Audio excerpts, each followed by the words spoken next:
Komisi Pemberantasan Korupsi terus mengusut kasus dugaan korupsi pengadaan gas cair alam atau liquefied natural gas di PT Pertamina tahun 2011 hingga 2014.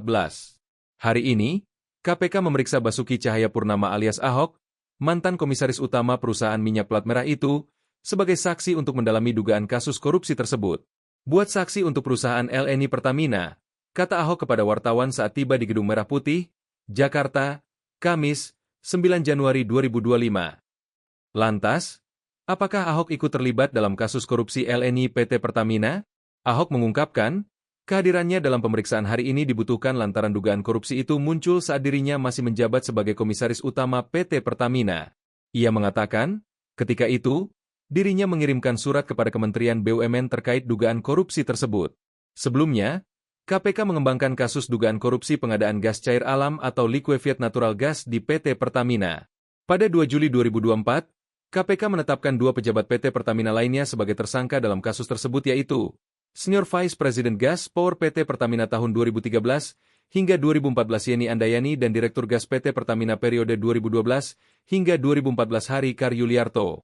Adapun ex-direktur utama PT Pertamina Galela Karen Kardina alias Karen Agustiawan divonis 9 tahun penjara dalam kasus korupsi pengadaan gas alam cair atau liquefied natural gas di PT Pertamina.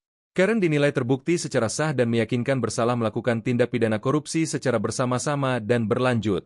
Majelis Hakim menilai perbuatan Karen melanggar pasal-pasal 2 ayat 1 Undang-Undang Nomor 31 Tahun 1999 tentang pemberantasan tindak pidana korupsi sebagaimana diubah dengan Undang-Undang Nomor 20 Tahun 2001 tentang perubahan atas Undang-Undang Nomor 31 Tahun 1999 tentang pemberantasan tindak pidana korupsi JO.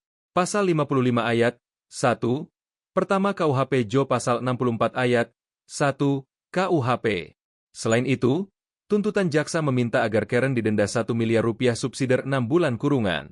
Atas tindakannya, Karen diduga telah memperkaya diri sendiri sebesar 1.091.280.281,81 rupiah dan 104.016,65 dolar Amerika Serikat. Selain itu, ex-Diru Pertamina ini diduga turut memperkaya Corpus Christi Liquedaction, CCL, sebesar 113.839.186,60 dolar AS. Kerugian negara ini diketahui berdasarkan laporan hasil pemeriksaan investigatif Badan Pemeriksa Keuangan Republik, BPK, RI dan instansi terkait lainnya nomor 74 LHP 21/12/2023 tanggal 29 Desember 2023. Download Tribun X sekarang, menghadirkan lokal menjadi Indonesia.